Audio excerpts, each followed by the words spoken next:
Boas-vindas a mais uma análise aqui no canal Vamos Fazer Dinheiro. Hoje a gente vai mergulhar fundo e fazer uma leitura incrivelmente realista sobre uma empresa que muita gente acaba subestimando, mas que tem uma tese de investimento bastante sofisticada. Estamos falando da Vibra Energia, a famosa VBBR3. O nosso objetivo hoje é tirar todo o ruído do mercado e entender o que de fato move os ponteiros dessa gigante brasileira, olhando puramente para a estrutura do negócio. Para guiar nosso bate-papo, vamos passar rapidinho por 5 pontos. Vamos começar com o raio-x da empresa, depois entender o motor do negócio, pesar as vantagens e riscos, fazer uma comparação com o restante do setor e, claro, fechar com o nosso veredito. Bora lá? Entrando na nossa primeira parte, o raio-x da Vibra. E aqui a gente precisa separar logo de cara o que é fato do que é ficção, porque existe um equívoco gigantesco rondando essa ação.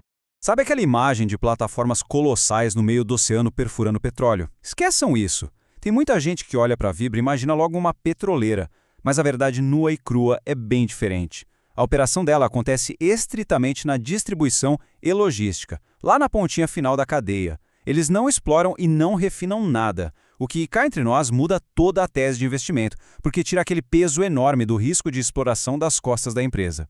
Só para ter uma ideia do tamanho da operação, estamos falando simplesmente da maior distribuidora de combustíveis do Brasil inteiro. É bem provável que a memória puxe o nome antigo dela, a famosíssima BR Distribuidora, aquela ex-subsidiária da Petrobras. Só que hoje ela voa sozinha e domina a entrega de gasolina, diesel, etanol e lubrificantes pelo país afora. E, um detalhe crucial, a recente compra da Comert mostra que eles estão entrando de cabeça no setor de energia elétrica também, de olho na transição energética.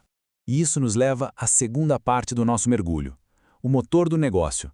Vamos abrir o capô dessa máquina e ver como a engenharia financeira realmente funciona no dia a dia. Margem líquida de aproximadamente 1%. É isso mesmo, apenas 1%. Para quem está acostumado com aquelas margens gordas de bancos ou empresas de tecnologia, isso dá até um frio na barriga, não é?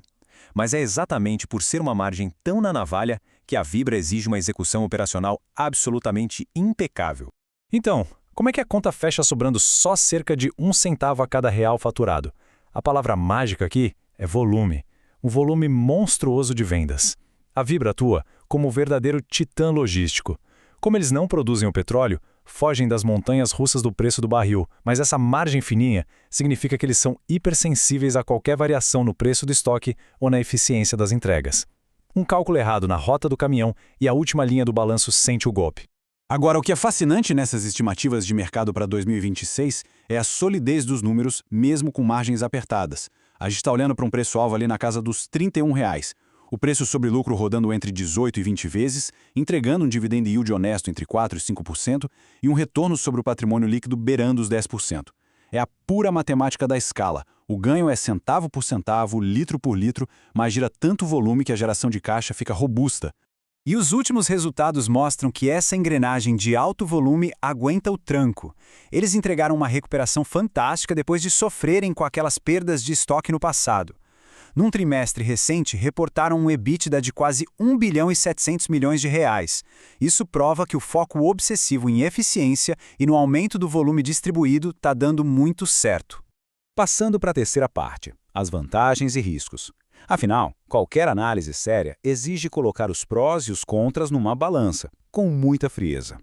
De um lado dessa balança, os pontos fortes são formidáveis. Liderança incontestável no mercado, um poderio logístico que chega em qualquer canto do Brasil e a capacidade tremenda de gerar caixa.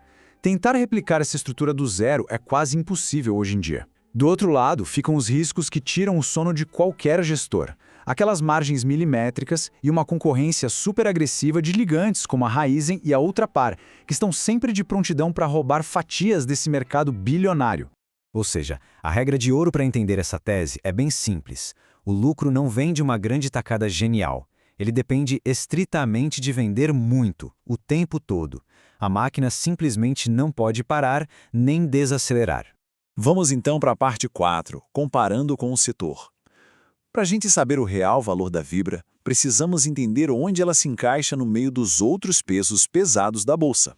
E esta matriz ilustra isso de um jeito brilhante. Pensa na Petrobras. A jogada lá é produção maciça e encher o bolso de dividendos. Mas tem aquele baita risco político atrelado. A Prio já é uma história agressiva de crescimento com margens altíssimas, mas ela fica refém da oscilação global do petróleo. E aí entra a Vibra. A vida dela é distribuição e volume. O risco aqui não é se o governo vai intervir ou se o barril despencou, mas sim aquela guerra comercial no asfalto para não perder eficiência e não ceder espaço para a concorrência. Resumindo a ópera, a Vibra se senta estrategicamente no meio do caminho. Ela não tem aquele potencial de dobrar de tamanho porque descobriu um poço novo, mas entrega uma previsibilidade imensa. Entra menos dinheiro no cofre por cada unidade vendida, sem dúvida, mas a certeza de que esse dinheiro vai continuar entrando no mês que vem é muito maior. E agora vamos para a nossa quinta e última parte, o veredito do especialista. Qual é o papel da VBBR3 numa boa alocação de carteira? O detalhe é que o mercado é muito rápido e já precificou uma boa parte da eficiência da empresa. Quem acompanha os gráficos sabe que ela teve uma valorização espetacular de mais de 70% no período de um ano. Isso nos diz que daqui para frente, o potencial para altas explosivas é bem mais moderado. A tese é outra.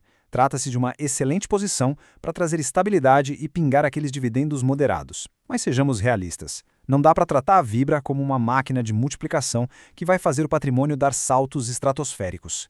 O ponto-chave que os investidores profissionais costumam usar para definir ativos como a Vibra é o termo ação de caixa. Esse é o grande segredo para encaixar ela na estratégia certa. Funcionar como uma ação de caixa significa ser o porto seguro que gera fluxo constante de dinheiro. É aquela empresa que ancora o portfólio, entregando uma previsibilidade que ajuda muito a compensar quando outros ativos mais arriscados começam a oscilar demais. A mágica não está em esperar crescimento infinito, mas sim em confiar que a gestão vai continuar espremendo dinheiro de cada gota transportada pela malha logística. E a gente encerra deixando uma reflexão valiosa para quem acompanha o canal.